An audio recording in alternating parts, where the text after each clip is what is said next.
One more. I call the honourable member Mike Sabin. Thanks, sir.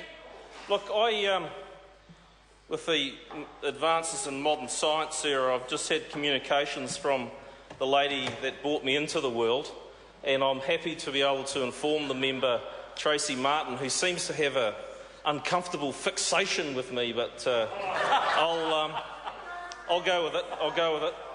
Sir, and she informs me that the universal benefit, what was it called? Because actually I didn't know what it was about, because that's right, I was a baby at the time. Was it? Family benefit. That it was, let me see here, the wonders of modern science, I have it on my phone, $6 a week for a fortnight. Good heavens. Good heavens. There you go, sir. So that brings things into stark reality. Sorry? $6.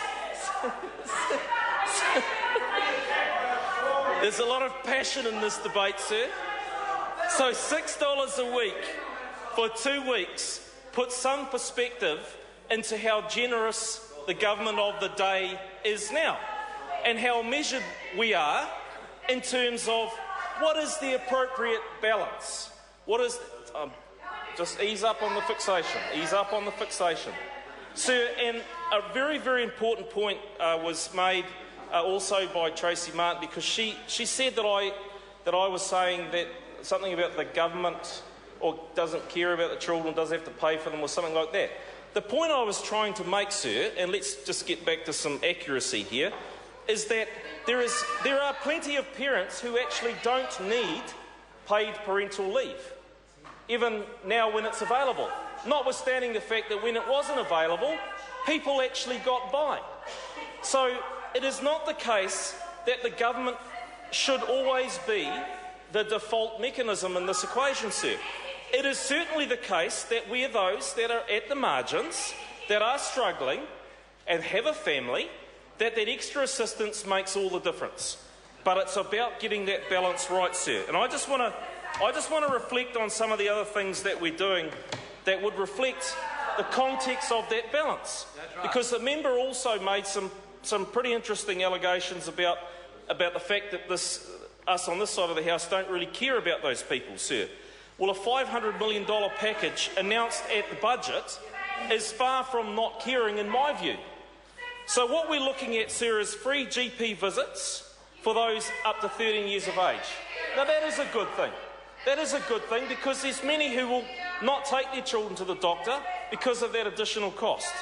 So that is huge. Sir, we are moving in a staged, in a careful and considered manner from 14 weeks to 16 weeks to 18 weeks over the next 2 years. And, sir, that is what we think is prudent and appropriate at the time. And we're also increasing the parental tax credit by $70 a week to $220 a week. And well, so I'm not in tune with the old days, because that's right, we're forward-looking. We're forward-looking. And it's about now. It's about what is appropriate to the context now. So, sir, if I come back to the point, $70 a week increase $70 a week to $220 a week, and extend it by 2 weeks to 10 weeks. $155.7 million more into early childhood education, sir. This government has had an absolute commitment to getting children into early childhood education, because we know the outcomes for those children are so more positive if they can get themselves into that early childhood education. Sir, well, the reason I'm bringing this up, sir, is because our steps in terms of the paid parental leave have been subject to some significant criticism and dispersions that we're playing politics with it, sir. But it's about the balance that we've tried to achieve, Mr. Chairman. That's right. It's about the balance that we've tried to achieve. So it's hard for me to discuss that balance that has been highly criticised by the other side without mentioning that.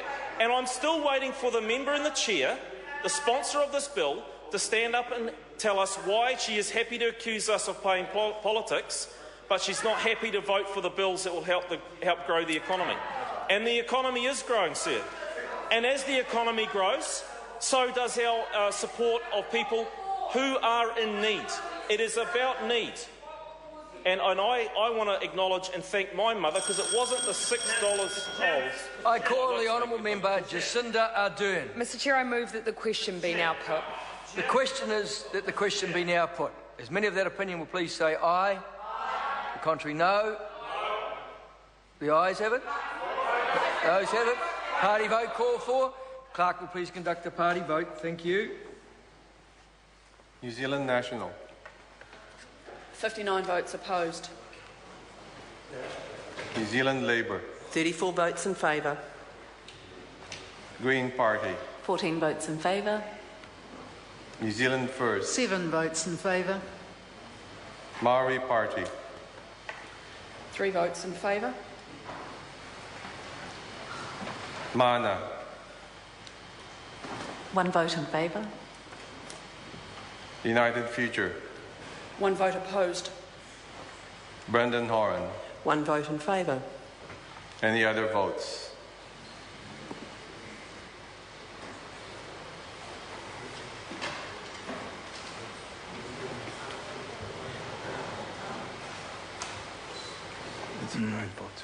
Honourable members, the ayes are 60, the noes are 60.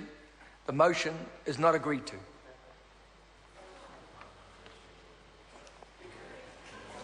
Mr Chair. I call the honourable member Chris Tremaine. Thank you, Mr Chair. It's a privilege to stand and take a